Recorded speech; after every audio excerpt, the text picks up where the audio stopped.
ఎంతో ప్రేమ కలిగినటువంటి కీర్తన పాడుకుంటూ ఈ ఉదయకాలపు ఈ సండే స్కూల్ ఆదివారపు ప్రత్యేకమైన ఆరాధనను ప్రారంభం చేసుకుందాం. ఆంధ్ర క్రైస్తవ కీర్తన పుస్తకము నుంచి 547వ కీర్తన. యేసు బోలి మంచి బుద్ధి ఎంతో ప్రేమ కలిగేనే,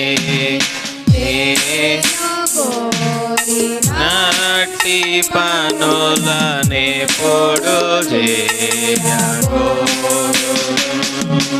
దయయు శాంతమని నాటి తనదు నడత తలచుకొనుచు, యేసు మంచి బుద్ధి ఎంతో ప్రేమ కలిగేనే, యేసు చిన్న బాలుడై మీ ధరను తిరిగినప్పుడు,